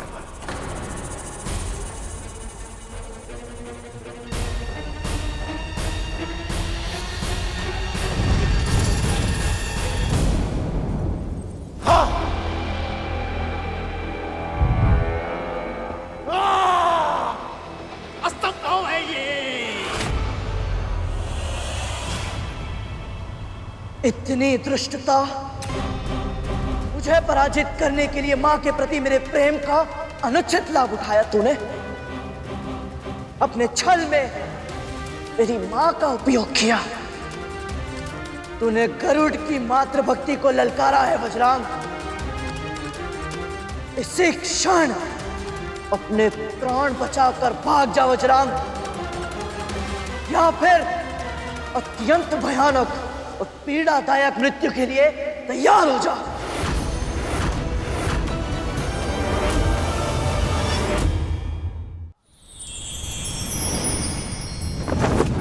असुर सेना आगे बढ़ो।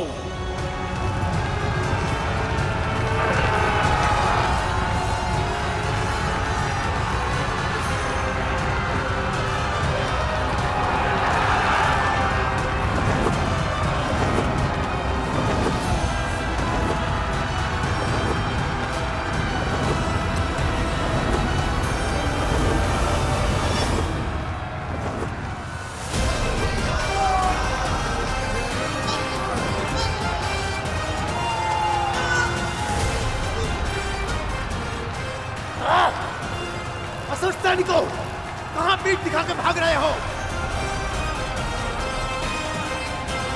आक्रमण करो!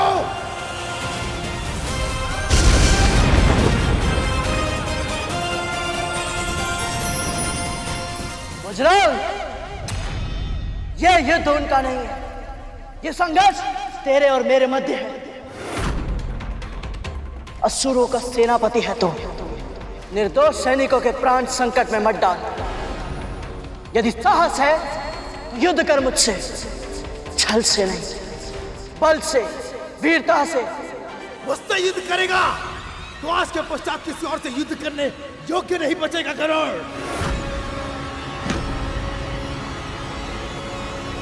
वाह!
वज्रांग।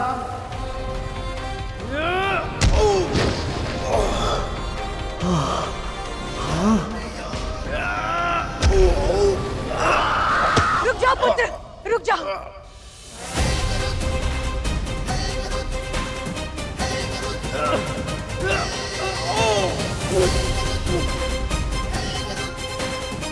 मैं दीदी हूँ, असुरों की माँ, तुम्हारी बड़ी माँ। मेरे पुत्र को क्षमा कर दो, उसके प्राण दान में दे दो, क्षमा कर दो गरुड़। मुझे क्षमा कैसे दीदी माँ, पर आप जो कह रही वो संभव नहीं है। इसने मेरी माँ का अपमान किया है, इससे मैं जीवित नहीं छोड़ सकता हूँ। नहीं गरुड़ नहीं, मैं तुम्हारी भावना समझ सकती हूँ, पर मैं एक माँ हूँ गरुड़। माँ होने के नाते मेरे पुत्र को क्षमा कर दो। मतलब मैं तुम जो चाहोगे मैं तुम्हें दूंगी। तुम्हारी हर आशा, तुम्हारी हर अभिलाषा पूरी करूंगी। मेरे पुत्र को क्षमा कर दो गरुड़। मेरी माँ के सम्मान के अतिरिक्त और कोई इच्छा नहीं है मेरी। मैं भी आपसे प्रार्थना करता हूँ दीदी माँ, मुझे मत रोकिए। मैं आपका अनादर नहीं करना चाहता। मैं अपनी माँ का अनादर भी नहीं सह सकता। इसे अपने किए का दंड अवश्य मिलेगा। नहीं गरुड़ नहीं, तुम अपनी माँ की दास्तां की कथा सुनना चाहते हो ना? मैं तुम्हें सुनाऊंगी, मैं तुम्हें सुनाऊंगी। मेरे पुत्र को क्षमा कर दो। सत्य कह रही हैं आप? हाँ, मैं तुमसे सत्य कह रही हूँ। मेरे पुत्र के प्राण के लिए तो बहुत छोटा सा मूल्य है।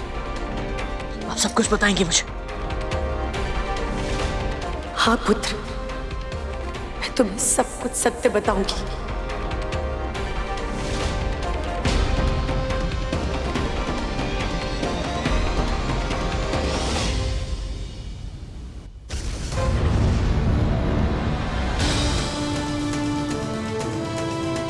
जिस सत्य को जानने के लिए अधीर था, मैं तड़प रहा था, वो सत्य अब पता चलेगा मुझे।